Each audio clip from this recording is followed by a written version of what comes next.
हाग्रानि बेलायावथ' कमप्रमाइस होननाय बाथ्रा गैखाया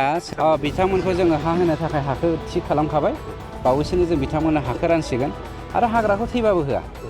नांगौबा जोङो पलिटिक्सनिफ्राय सयनास लागोन हाग्राखौ खिन्थु जों कमप्रमाइस खालामो जौगानायनि बेलायाव जों मालाबाबो कमप्रमाइस खालामा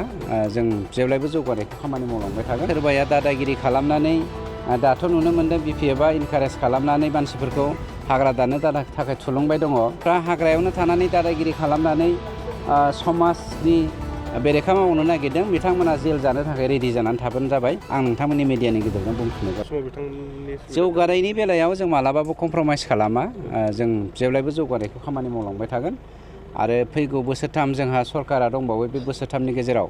हानायमानि लामा दालां बेफोरनि जेंनाखौ जोङो फोजोबगोन मानोना जोङो क्वालिटि इडुकेसन लाबोनायनि थाखाय जोंनि जा थांखि बे थांखिखौ जाफुंसार होनोबा लामाया गोनांथि दङ आरो जोंनि इक'नमिक बेकबनखौ जोङो जौगाहोनो थाखायबो लामानि गोनांथि दङ बेफोरखौ थांखि बोनानैनो बोसोरथामनि गेजेराव बिटिआर हालामाव जथ' लामानि जेंना दं बेखौ फोजोबनायनि जोंनि जा थांखि बेखौ जों मावफुंजोबगोन लोगोसे हाग्राया साखाथियावनो दं सार बेखौ रैखा खालाम हाग्रानि बेलायावथ' कमप्रमाइस होननाय बाथ्रा गैखाया सोरबाया दादागिरि खालामनानै दाथ' नुनो मोन्दों बिपिएफआ इनकारेज खालामनानै मानसिफोरखौ हाग्रा दाननो थाखाय थुलुंबाय दङ इनस्टिगेट खालामगासिनो दङ जों कमप्रमाइस खालामा आरो जायफ्रा हाग्रायावनो थानानै दादागिरि खालामनानै समाजनि बेरेखा मावनो नागिरदों बिथांमोना जेल जानो थाखाय रेडि जानानै थाबानो जाबाय आं नोंथांमोननि मिडियानि गेजेरजों बुंफिननाय जाबाय दाख्लि होखारनायखौ मा बेबस्था लाखो सार बिथांमोनखौ जोङो हा होनो थाखाय हाखौ थि खालामखाबाय बावैसोनो जों बिथांमोननो हाखौ रानसिगोन आरो हाग्राखौ थैबाबो होआ नांगौबा जोङो पलिटिक्सनिफ्राय सयनास लागोन हाग्राखौ खिन्थु जों कमप्रमाइस खालामो बाइक सालायनो मोजां मोनग्राफोरनि थाखाय गोजोनथाव खौरां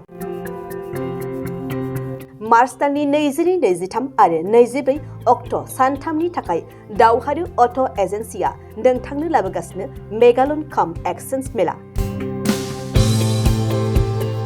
बे मेगालन काम एक्सचेन्ज मेलाखौ क'क्राझार बड'लेण्ड गेस्ट हाउसनि साखाथियावनो खुंफुंगोन बे मेलायाव बारा नङा 14,999 रांसिमाव डाउन पेमेन्ट होनानै बाजाज कम्पानिनि गुबुन गुबुन बाइकफोरखौ ल'नाव लानो हागोन एक्सचेन्ज खालामग्राफोरनि थाखाय एक्सचेन्ज ब'नासबो थागोन बाइक सालायनायाव हमनो थाखाय बायगिरिया बेसेन लायालासे हेलमेटबो मोनगोन